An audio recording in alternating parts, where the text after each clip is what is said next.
Rahsaan Hall, how are you, my brother? How are you? I am well. How are you, sir? I'm wonderful, brother. Thank you so much for your time and your grace in rocking with me my passion project, Panic and Patience. Essentially, why I asked you to be a part of this and be my guest is because I see you as a leader. I see you as a change agent. I see you as somebody that wants to make a world a better place because you are here. I think that you're doing a lot of amazing work, and I just want to share your light with my audience and for people who don't know you. Essentially, what I believe or what I feel a lot of us as change agents and community leaders is that a lot of us are conflicted.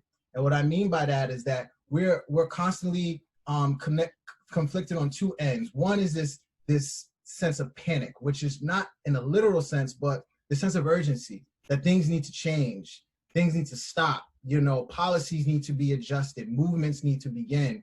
And on the other end of that, understanding that this work that we're doing day to day we may not be able to see the fruits of our labor, and that may be for the next generation. And there's power and resilience in that. And so there's a level of patience that we have to continue to push forward and to continue to do this work, regardless if we're able to bear the fruit or not. And so to have you on this podcast is incredibly humbling. And I just want to thank you for your time and for the work that you're doing. And so what I'd like to start with is a sense of similar to like an icebreaker. I just want you to tell me a story. It could be about anything, but what you got for me today? So when I was in high school, a group of friends and myself, we styled ourselves as kind of Black radicals. And, I'm originally from Denver, Colorado. And the school that I went to was a predominantly Black high school, or predominantly Black and Hispanic or Latinx. Being in Denver, a lot of people who are of Mexican ancestry. And so it was kind of in the golden era of hip hop. And so groups like Public Enemy and Poor Righteous Teachers, X-Clan, like they were coming on the scene or were on the scene, and the music and the message that they were putting forth was really music that was affirming the Black identity and pride in our African ancestry. And so, I had the medallion, the Africa medallions with the beads, and then all of the T-shirts, the Black by popular demand T-shirts, and and I was just kind of like, we got to be righteous, we got to be fighting this thing together, we got to fight structural racism. I wasn't talking about structural racism, but I was like, we got to fight racism. And so basically we can't be beefing with one another. And at that time in Denver, there was this emerging problem around gang violence. A lot of gangs were coming out from California, Crips and Bloods mainly. And so, around my senior year, or it was my senior year, we had our senior ditch day. And we all went to City Park, which was not too far from where I live, but we also had been in touch with some kids from some other schools to say, hey, we should all do our senior ditch day together. And sure enough, folks from these other schools, which were on the other side of town, showed up. And how it normally is with young folks, well, not how it normally is, but sometimes with young folks, somebody said the wrong thing to the wrong person. And, a lot of some of the folks who were from the other school may have been affiliated with Crips, it's not sure, but there was this big commotion. And I found myself right in the middle of it, trying to be Mr. Pro-Black radical, saying, peace, brothers, we don't need this drama, we need to be working together.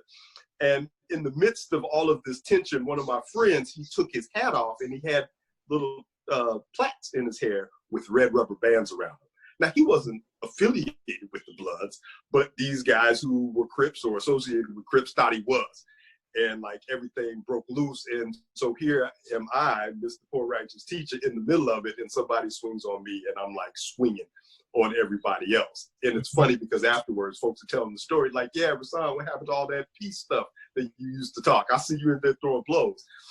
But so that's kind of the funny part of it. But what was the sad and catalytic part of it was that after this rumble, so to speak, someone had called the police. The police showed up, and the Denver Police Department ran through the park trying to snatch folks up. And there was a classmate of mine who was trying to drive away from the scene. She wasn't doing anything. She wasn't involved. She was just there. And I witnessed the way that the police interacted with her, how they spoke disrespectfully to her. She was just simply trying to leave. And when she, you know, they were trying to order her out of the car, and she's trying to understand why, they snatched the door open, yank her out of the car, and spray her with mace. And, you know, and this is something that I never forgot. It always framed my perspective and opinion about police. And even after serving as a prosecutor, where I worked very closely with police, that experience and several others that I had were always in my mind to work against or counter the narrative that is broadly accepted about who police are in this country. Wow. And so how did you the prosecutor aspect, like, what was there a level of guilt or you know, that you sold out, you know, conversation, did that happen? Because it's almost like you're now on the other side, you know, and obviously you're trying to you know, seek justice for those, but then in a way some could see that as you selling out to the man, so to speak. So, and how did you deal with that? Yeah, absolutely. You know, one of the things, and this is also another story, is when I was in law school, there were a group of my classmates and I who were of the mindset that, you know, the thing that we are going to do is be criminal defense attorneys. We were in law school at the same time of the O.J. Simpson trial. And I saw Johnny Cochran in court, and I was like, I'm gonna be that brother right there. And so I started trying to prepare myself to be a criminal defense attorney. And one of my friends, his father was like, have you all ever thought about being a prosecutor? We like, nah, we ain't selling out. We ain't working for the man. We ain't sending black folks to jail. And so my first job out of law school was with the Dade County Public Defenders down in Miami, Florida. And I was there for about 8 months, but decided to come back to Boston. And the district attorney at the time was a black man, Ralph Martin. And he had known my father and had reached out, said, I hear your son is back in town and he's looking for work. Do you think he would want to come and work for me? And my father, knowing kind of my philosophy and worldview, said, no, but I'm going to send him to you anyway because he needs a job. And, you know, and so I went and met with Ralph Martin, and that the conversation that we had, we talked about what it meant to be a black prosecutor. I talked about how I felt I would struggle as a black man sending other black people to jail. And he said, I recognize that because as the district attorney, he struggled with that too. As a former federal prosecutor, he struggled with that. But the thing that he said was that the people who are victims of crime, the people who live in communities that are besieged by crime, deserve to have you represent them in the court. And so that was a perspective that I didn't have before. And that, you know, that is when I started working. And I worked in the Suffolk County DA's office for about 8 years, started out in Dorchester District Court, was there for 3 years, and then was promoted to the Superior Court, started out in the Safe Neighborhood Initiative unit, which was kind of like the gang unit, and then the senior trial unit where I handled gang or homicide cases. But everything else up to that point was drug, gang, violent offenses, nonviolent offenses. But it really gave me a broad overview of the way that black communities in particular, but poor communities more generally, are over-policed. And that has informed the work that I do now, and some of the same ideas that I had about the value of the work that I was doing at the time are the things that I'm trying to unravel or undo, because I've come to the point of recognizing that what we really need, what people in our communities really deserve, is to have systems that don't oppress them. that there would be a greater investment in the resources that speak to the underlying needs that we then end up looking to police to address. And so that's how I'm trying to commit myself to the work that I do at both the ACLU, but then also in my personal and private life. I love that, and I'm also curious, and this is just my own sort of just interest, in your fan of your. It seems like you're a fan of hip hop, you know, because you mentioned like Public Enemy and all of that. How has that evolved as you've gotten older? Because that, like NWA and Public Enemy and those type of groups seem to be very much more radical as far as how they are addressing what's happening in our society versus what's happening, you know, artists now. Have you become fans of other artists, and has that influenced your work, or do you talk with young people and see how it's just evolved and it sort of ebbs and flows? Because I think hip hop and music is so much of an influence of how we move in the world, where we get some of our information, you know, our pride, you know, our consciousness, and it seemed like that touched you back in high school, you know, and sort of was a help push you through the experience of being Black in America and having the camaraderie of your friends who also listen to that kind of music. What's your thoughts on how your influence on hip hop then versus, you know, are you still a fan now, and are artists influencing you in that way in the work that you're doing? Yeah, I love hip hop, man. I'm raised on that. And so I don't think that I will ever disown it. I struggle with it. But just like any meaningful and important relationship, there are good things with it and there are bad things with it. You know, I will always love hip hop. Yeah. I think, you know, I think it's important to call out some of the problematic aspects of hip hop, like the homophobia, the transphobia, the misogynoir that exists, the way that Black women are talked about and denigrated in hip hop music. But it's hard to dismiss the value and creativity of Black people, that in the midst of our suffering, we have created an art form that has transformed and shaped the world.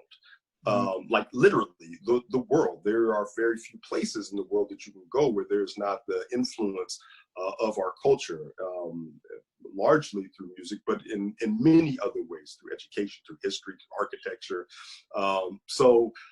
You know, I think the music of today, the artists of today, I can't dismiss them all entirely out of hand. There's certainly folks like, you know, like J. Cole, like K-Dot, like BJ, Chicago Kid. There's, you know, there are a lot of people who have, you know, Big Crit, Rhapsody. Like, there's a lot of people who have quality content. I'm a big fan of lyricism, right? But like, don't get it twisted. I'll turn up to Dreezy and where the does that, where the dollars at, you know. So you know, there's a little bit of trap in me, but I'm also an ordained reverend, so I don't let too much of that get out. But I think the value of hip hop culture, to the extent that it has not been exploited through capitalism, is that it keeps its finger on the pulse of the creative energy of Black people and Black community. And there's always some seed or kernel of truth, of wisdom, of inspiration in that music.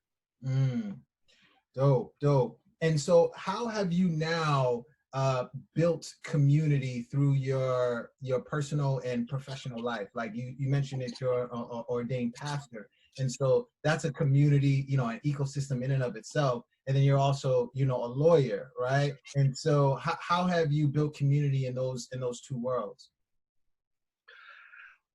I think it's one by, you know, intention. I think kind of on a practical level, intentionally networking.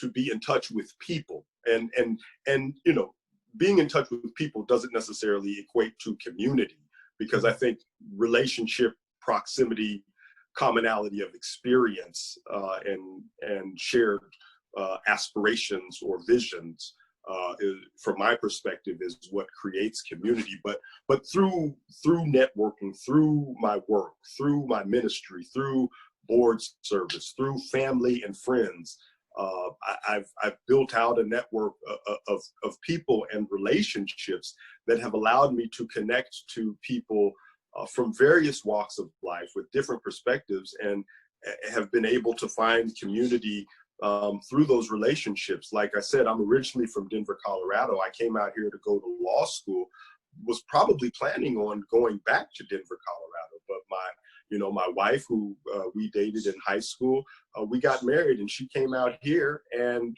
there were, we didn't have much family out here. My father, stepmother, and two sisters were here for a while, but then they left. And so there were no blood relatives besides my wife and I and our children. But we made family out of our larger church community, and a broader network of friends, our friend group, and that is what has sustained us, has supported us. And I think it's also important to have people who are have some level of alignment around culture and politics, because it's hard to be in relationship with folks who the things that they talk about and the things that they prioritize grate on your spirit, right?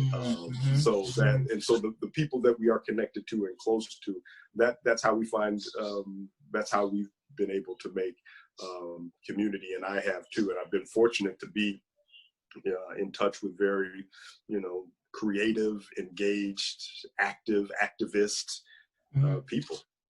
And how has your ministry or the work you're doing in the church, has that sort of been a moral compass for you throughout the sharks of the legal world, right? It's just like there's so many things that that challenge our morality when it comes to law, the legal system, and policy. Whether it's is this the right thing to do, or is this the thing that's going to be best for this particular community, be best in huge quote marks, right? Like what is best, and we can get into that later. But I feel like there's a lot of sort of turmoil, conflict when doing anything that is outside of the spiritual realm when it comes to how we treat human beings, right? Because how you move and operate in the church may be very different than how you move and operate, in a courtroom, or in an office with, conference room tables and that aspect. So how has that played a role in your career, or have you been able to keep them completely separate? I'm interested to know that. Yeah, they are not separate in the least bit. I mean, today I just, today is, what day is it? It's Monday? It's Tuesday. It's Monday. It's Monday. I forgot already. But I was out on the State House steps with other AME pastors from churches throughout the Commonwealth, responding to the police reform legislation that came out of the House Ways and Means Committee today. And so Friday, the same thing. I was there in my capacity as clergy in partnership with the Greater Boston Interfaith Organization, demanding that some progressive reforms come out of the House. So there is a merging, and I'm reminded of Prophet Micah, who raises the question, what is it that the Lord requires of us? And that is to do justice, love mercy, and walk humbly with our God. Christ was among humanity, among the lowest of the low and the most vulnerable in society, and his whole mission and purpose was to invert our understanding of the power structure, and that it was the least of these that would be lifted up in a divine reconciliation between humanity and God. And so I see that my work as a civil rights attorney and a civil rights advocate to do just that, is to invert the power structure, or the relationship to power, that it is not centered on in the hands of a few individuals, but that it is more diffuse and spread out amongst the people, so that there is a more equitable sharing of power, so that more people can have access to health and wealth and wholeness, right? That's really what this is all about, is really trying to heal people, whether it's through the law. And I think there's this, this faulty narrative out there that exists about lawyers who are corrupt and crooked. There are certainly those, but there are a lot of attorneys who give their life and dedicate their lives to public interest. That's one of the reasons I was proud to go to Northeastern, which is a decidedly public interest law school that has turned out more lawyers who serve in the public interest in poverty law work, or in legal services work, criminal defense work, human rights work. And these are people that are don't fall into the kind of stereotypical corporate lawyer, or or the evil prosecutor, right? There are these other people who are doing the Lord's work, so to speak. Now, everyone as a person has their faults and are flawed and do things that are inappropriate and are unacceptable, but I don't see the practice of law and my ministry as necessarily separate. I actually see there being a strong cohesion and intersection between the two, because both are focused on serving God's people, and specifically the least among the people. I love that. People, not prisons. Tell me about that. I like that shirt. Tell me about that. What does that mean to you, and why bear that message on your shirt? Yeah, so a good friend of mine, a classmate of mine in law school, Andrea James, who's a native of Roxbury, 3 generations of Roxbury, she started an organization called Families for Justice's Healing, because after she was incarcerated, she came out and recognized the tremendous amount of harm that happens within prisons, that there is no type of rehabilitation that happens, that it's further traumatizing people, and that it revealed the deep lack that existed in a lot of people's lives because of failures of systems that are around us, right? The failures of the educational system, the failure of support services, and then intentional acts of discrimination, whether it's around housing or employment or over policing of our communities. And one of the things that she put forward is this notion that justice can only really be achieved through healing people. And so she has said, fund people, not prisons. And so this shirt is actually an ACLU shirt. And so somewhere along the line, ACLU got the idea to say, hey, people, not prisons. And so whether or not we got that from Andrea James or it was just kind of in the ether, it's a shirt, but it's something that I believe in. I style myself a prison abolitionist and a police abolitionist, which, for me means I believe that we can live in a world that doesn't, where we can live safely in a world that does not require to put human beings in cages and have armed men patrolling the streets. And the way that we get there, one, is to invest in the underlying issues that most crime grows out of. It grows out of poverty, it grows out of mental health issues, it grows out of substance use issues, it grows out of trauma. If we can address those underlying needs and make the greater investment into those things, we don't have to then look to the police to address those things. It's ridiculous when you think about the Boston Police Department budget. Their proposed budget this year was $414 million. That's the second largest budget line item in the city, and it outpaced the Department of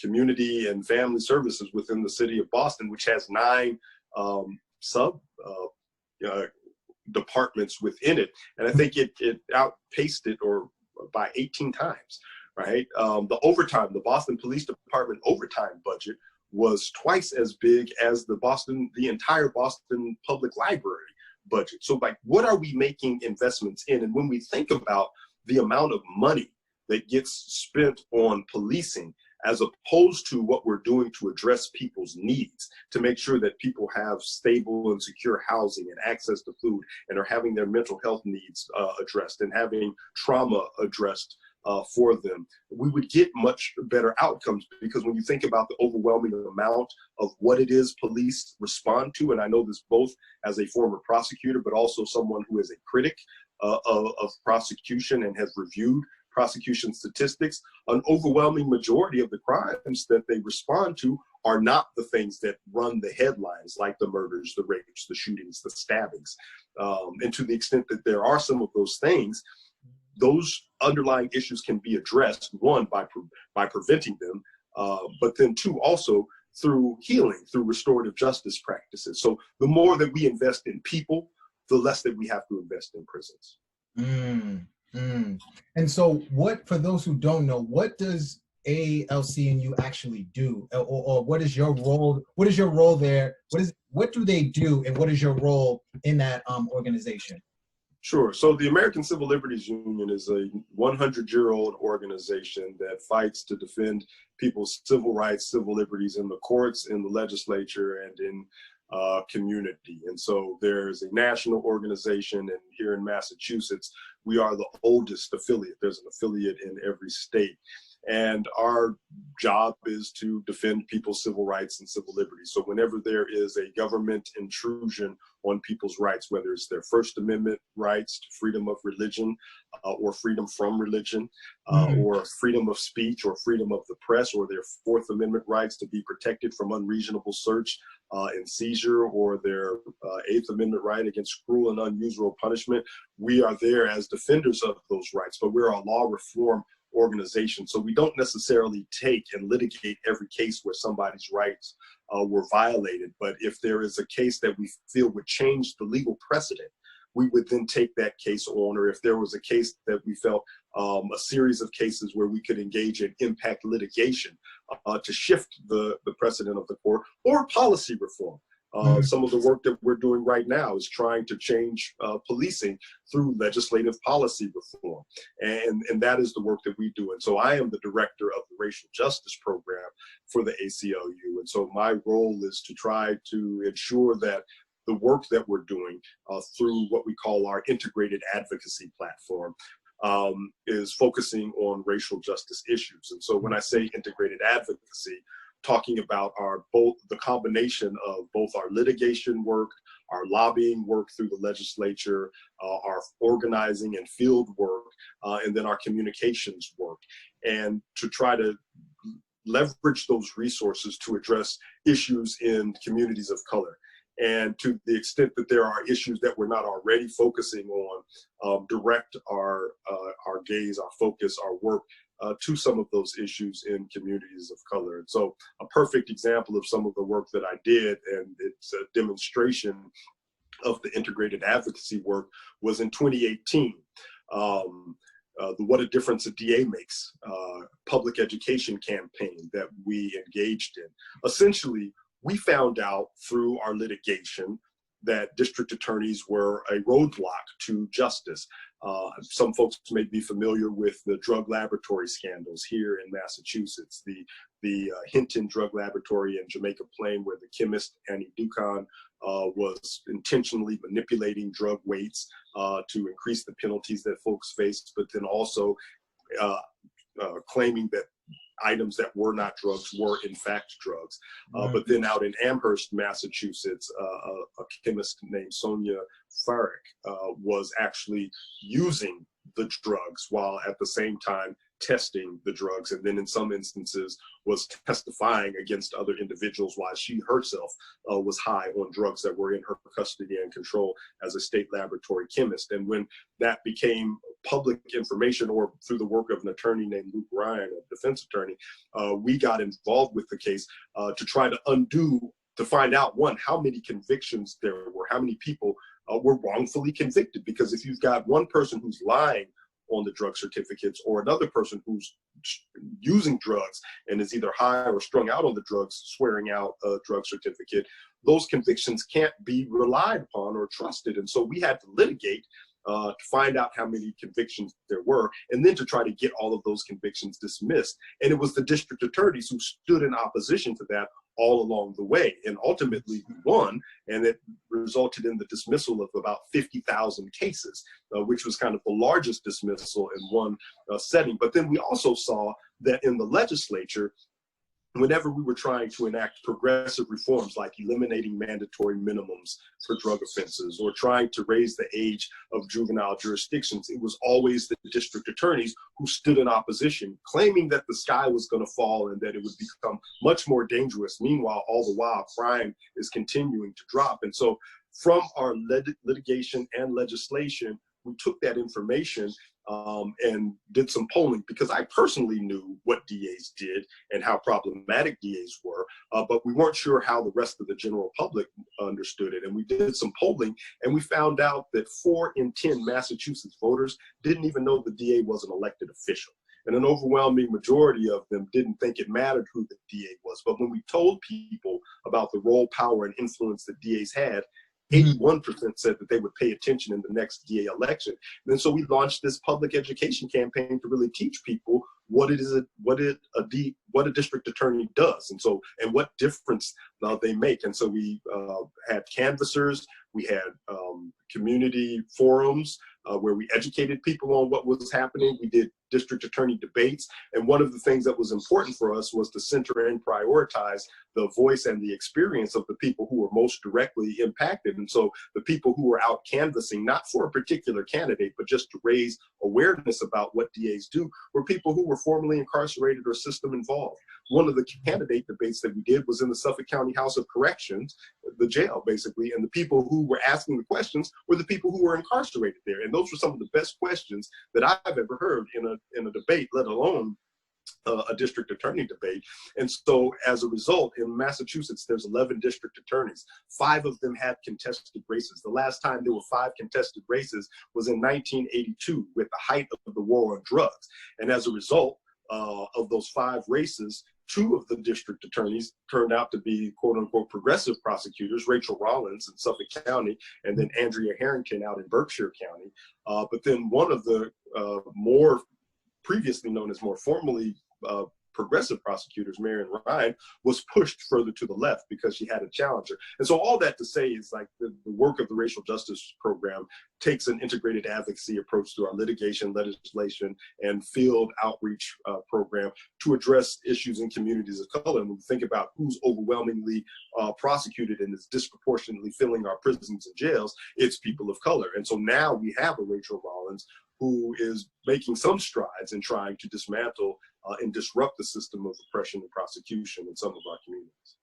And it seems like that education was a key component in some of these shifts. And so how has your organization prioritized educating the community on on the implications of these elections and different things, whether it be, district attorney or otherwise? Because I feel like, a lot of times when we get a thing to be a success or considered a success, like having someone like Rachel Rollins, the education goes out, it's done. It's like we hit our goal and we're good now, right? But how has the organization continued to educate, the communities on the importance of understanding all these sort of behind the scenes things that matter and that affect our communities, and particularly the communities of color?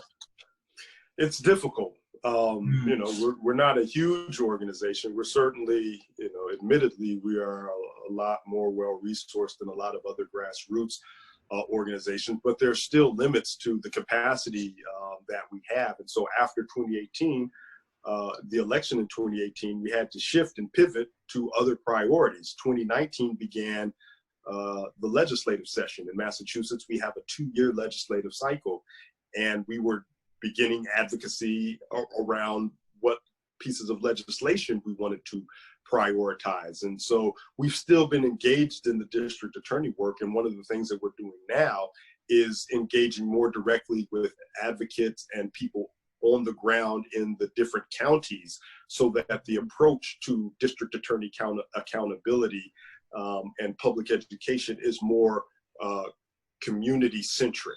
because we're starting with the folks in those communities, whereas last time it was us and a couple of the groups that we worked with closely who tried to do this statewide campaign, and it had some level of success.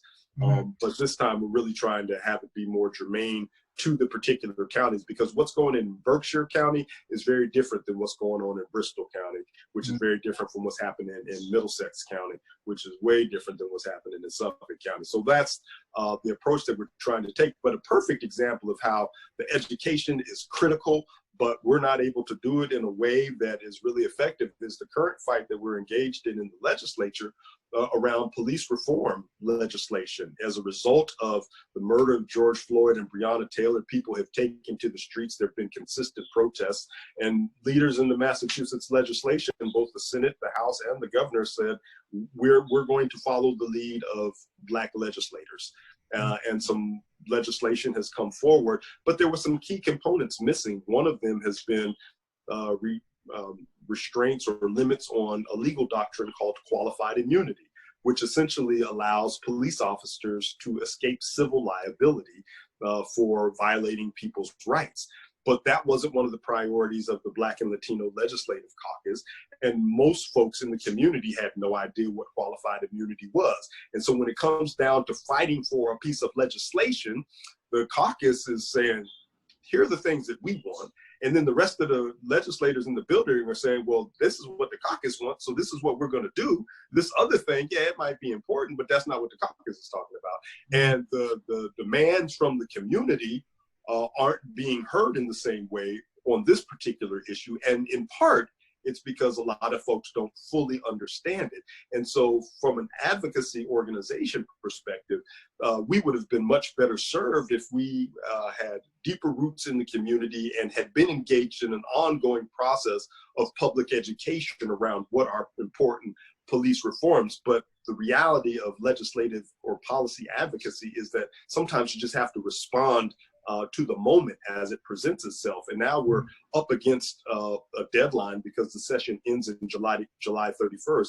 But the police, who are organized through police unions and just a general sense of respect that they have throughout the legislature, have mounted a campaign, a misinformation campaign at that, to dismantle the advocacy efforts to get reform to qualified immunity. And so that education piece is so critical. And in retrospect, yeah, I wish I spent all of 2019 going around the state talking to people about qualified immunity, so that when we arrived at this moment, people would have been like, yeah, we need to do that thing. Right. And so this next question is kind of like a two-part question.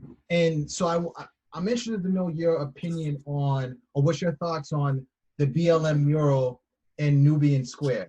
And the reason why I'm asking you that is because I read somewhere, and you can correct me if I'm screwing up the statistics, but there are about 37 states that have Black Lives Matter somewhere in their city. But the qualified immunity is only in very few of those states being talked about. And the whole reason why the Black Lives Matter issue has even come up is the whole issue of police brutality and you know, among other things. But at its root, a lot of it has to do with police reform and how we are sort of targeted in various different ways. And so do you think that these murals in this symbol of solidarity is actually going to move policies in the states that are actually heavily affected by you know, police reform or the lack thereof? I think it's one piece in a larger mosaic of this protracted racial justice moment, right? Like, people forget that the civil rights movement was from the late 40s through the late 60s. And so when we think about that, from 46 to 66, 68, like, that's what people consider the civil rights movement. Well, like, when did we start this Black Lives Matter movement? Was that 2014? So when we think about the longevity of movements and activism, right, is painting Black Lives Matter on the street going to change policy? No. But does it contribute to the shifting of the narrative? Does it force people to reckon with why somebody would say Black Lives Matter? Do people now have to struggle with whether or not their church is going to put a Black Lives Matter banner outside of the church? Do they have to take a vote? What does that vote reveal about the members of their congregation? It's calling people out, but then it's also calling some people in. And I think it's important to force some of these conversations, whether it reveals who needs to be dealt with in a certain way and dismissed, or who there's an opportunity to engage and convince, but then also to affirm people, because for so long we have been told, and some of us have began to believe, that Black lives don't matter. Mm-hmm. And so it's one piece of a larger movement and moment. I know Chris and Kai Grant, who headed that up. I love them, and I'm glad that they did it. And I also recognize, as do they, that as important as it is, that is not the solution. Mm-hmm. And so how is this, and I'm not talking about you as a lawyer, I'm just talking about you as a human being. How is the current political and cultural climate affected you, and how you live and move in the world? And you mentioned that you have children, and so how is this, the gravity of it, how has it affected you as a Black man doing this work and being in America? That's an interesting question, because sometimes I feel like I'm numb. I have the benefit of, and I guess maybe it's a blessing and a curse, that the things that I'm passionate and care about are the things that I do for work. I can't imagine getting up every morning to go do IT work in the midst of everything that's going on. Now, if I was gifted in skill and that brought me joy, but then that also brings some complexities around what I got to talk about as a part of my job. Mm-hmm. Right? When people are trying to figure out how the impact of Trump's racism is impacting them both personally, but on a policy level, like, that's part of my job. When the police commissioner comes out of the side of his neck blaming the courts for violence in the community, like, as a citizen or a resident of the community, that would frustrate me. But then I get to go to work and talk about, okay, well, how are we going to deal with that? But at the same time, it never stops. It doesn't. It's hard to turn that off. Mm-hmm. So that motor is always spinning, and I think it impacts me. And so, perfect example is with when George Floyd was murdered. It was a couple of days before I decided to watch the video. Same thing with Ahmaud Arbery and Breonna Taylor. It took me a while to come around to those things, because it was just another one. Even though it wasn't just another one, that was my coping mechanism. Because it's just, like, our country has this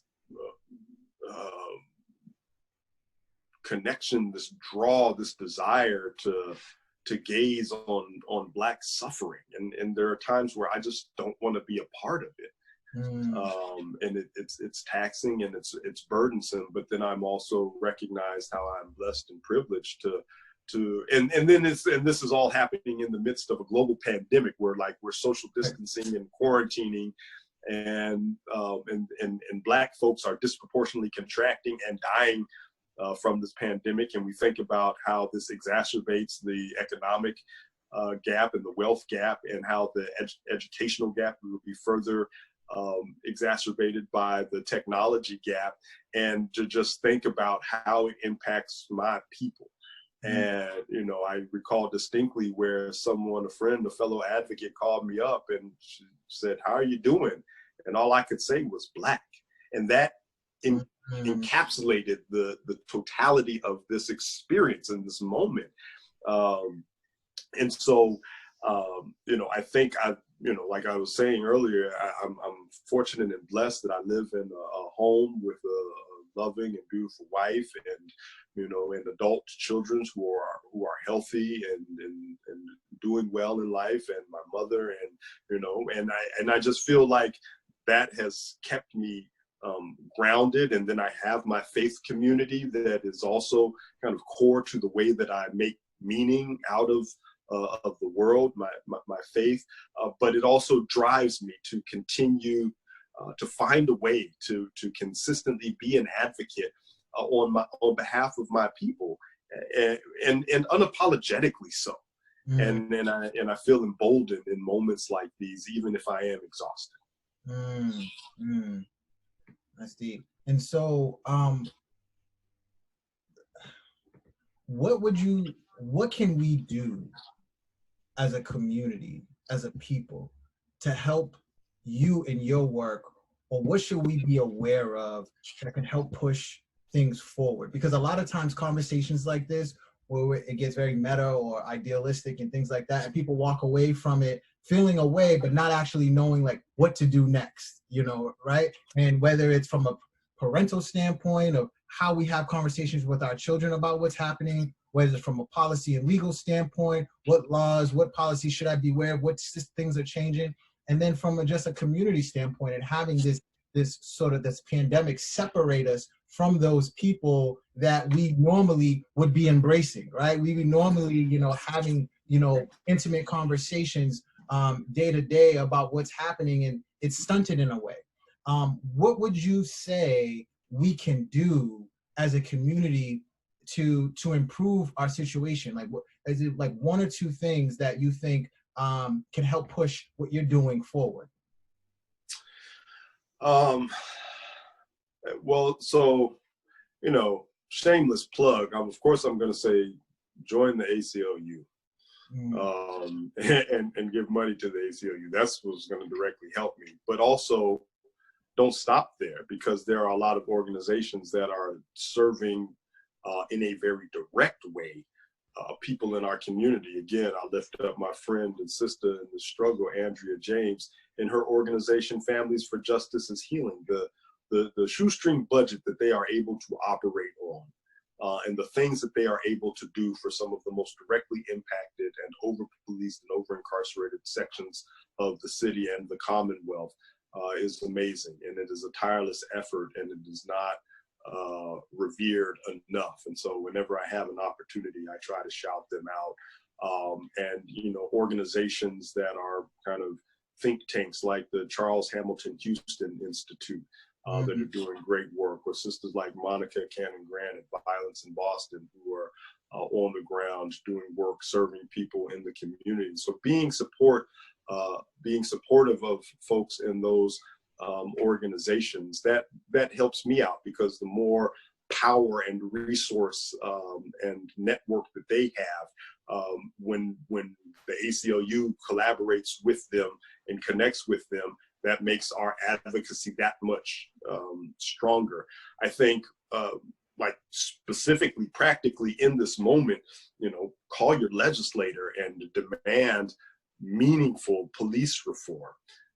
So I know this probably won't air or be put up until a couple of days later, but this police reform legislation is still in play. And if folks want to find out more about it, visit our website, ACLUM, as in Massachusetts.org. You know, follow me on Twitter, follow the Houston Institute on Twitter, follow Families for Justice as Healing on Twitter, follow Court Watch MA on Twitter. These are folks who are talking about some of these issues. Support Black businesses. My neighbor is one of the owners of one of the five Black breweries in Massachusetts, Brockton Brewer Company. They did a Black is Beautiful brew. Like that's very real. Shagun Idowu, who is the executive director of the Black Economic Council of Massachusetts, has pulled together a coalition of individuals called the Black Mass Coalition, that's advocating for a meaningful package, social racial justice investment package to deal with the need for what in other instances would be called reparations, you know, looking at venture capital, looking at banks, looking at philanthropy, to see that if they really care about Black lives, if they want to come out with these corporate statements about Black Lives Matter, put your money where your mouth is. right? If you can understand and call out structural racism and white supremacy, then use the resources that you have derived from structural racism and white supremacy to begin to dismantle it, put into this fund, and not individuals, but to support the work of organizations like BECMA that are demanding that corporations and banks and philanthropic organizations are contributing to these. And I think probably one of the biggest things that anybody and everybody can do is just listen to Black women. Like that's, we have consistently seen that Black women have been the backbone and the foundation of our movements, even when Black men have been out front. And it is not to dismiss or discredit Black men, but it is to lift up and to the extent that I have power to validate, but share appreciation for and co-sign on what it is Black women are doing. And I'm a big believer and proponent of that. Love it, brother. Love it. I am so grateful for this conversation, man. You put me on with a lot. It was a pleasure to speak with you, and I thank you so much. I love you, brother.